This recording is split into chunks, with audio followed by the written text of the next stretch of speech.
I imagine that if I asked any one of you for a story of a time when language was a barrier, when language, what was said or what was heard, was not understood, was misunderstood, when it caused either something funny or something ridiculous, something frustrating, or even something tragic to happen, you might be able to tell the story. You might even take the reading of our lessons this morning as a story you would tell of when language, there was tension because the language that was spoken was not the one you were comfortable with. Language is so important to us. It is how we understand and describe the world. It's a communication that we have between each other. It actually makes us community in some ways. When we share a common language, we're kind of in a club, and they're insiders and outsiders. And it doesn't even matter if it is a foreign language, because I have a story to tell of someone who was speaking in English and it was gibberish to me.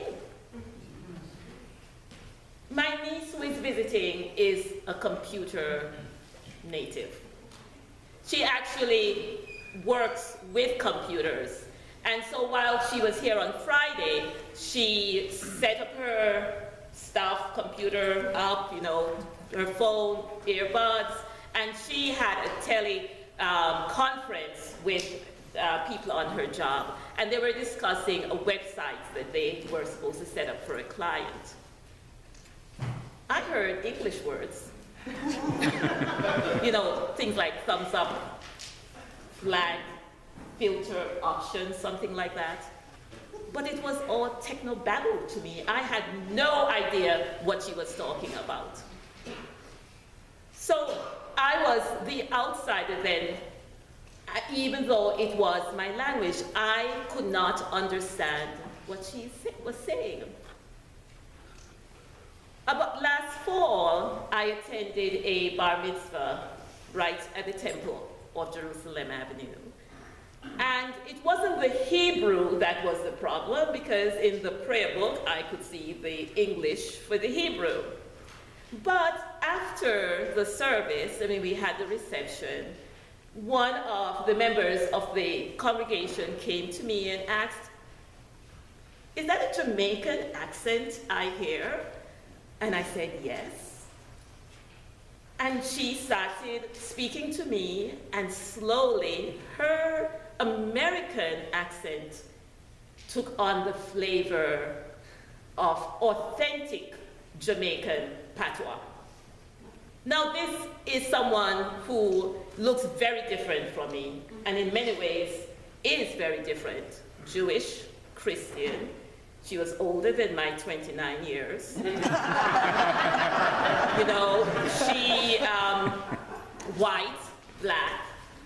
But I learned her dad had to work in Jamaica for a number of years, and so she grew up in Jamaica, had actually gone to the same high school that I went to. So we found this common language, not just in terms of the Jamaican accent and the Jamaican patois, but we were telling stories and sharing experiences of places we knew and people we knew.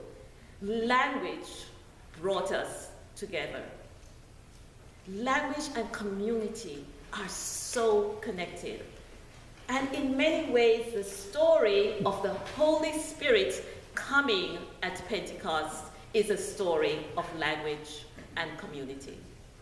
As Luke will tell it, at the end of the Gospel of Luke and at the beginning of the Acts of the Apostles, both of which he wrote, we hear Jesus promising the disciples who had gathered that he would send the Holy Spirit who would be their strength and their guide and their comfort for the work that lay ahead. And so in chapter 2 of Acts, which Marisol read in Spanish, and hopefully you were following in English, if Spanish is not a language that you're fluent in, we find that the disciples have gathered in the upper room, as instructed by Jesus. They're gathered in the upper room, and it is a day of Pentecost. Now, Pentecost is a Jewish holiday that has some significance. It is the Feast of Weeks. It is a time that's associated with not just Harvest Festival, but the giving of the commandments to Moses, the handing down of the tablets of God to Moses. It's very significant. It's one of the 3 holidays that's called a foot festival, because Jews from all over in Jesus' time and before would walk from wherever they were around the Mediterranean lands. They would walk, if they could, and come to the temple to worship. And so gathered on this day of Pentecost were Jews from all different lands and cultures with diverse languages. And the Holy Spirit comes on the group of apostles gathered in that upper room. And it's a dramatic coming of, with light, you know, the flames and sound, the rushing wind. But that was not the most dramatic thing that happened. Because the Holy Spirit gives them a gift. And the gift is to speak in many tongues. But not just that, as we discover.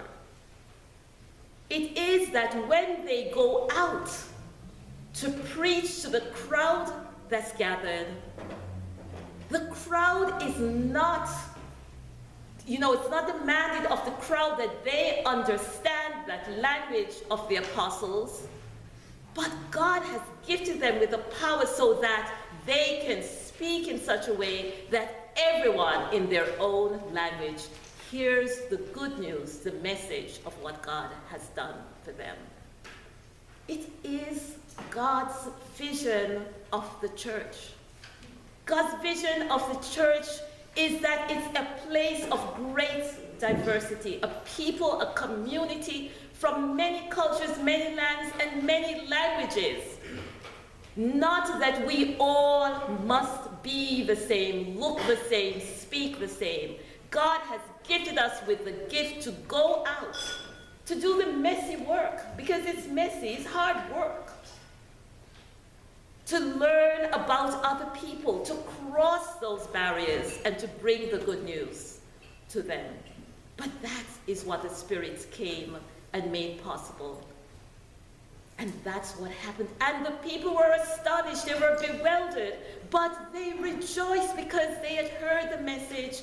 And many that day, as we read on in the Acts, became believers and joined the church.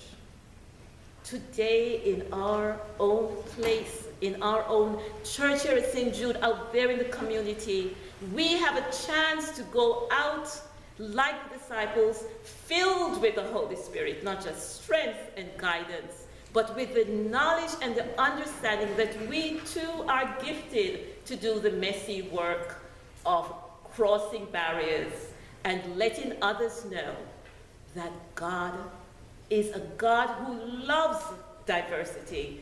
God is a God who has a message of unity for them.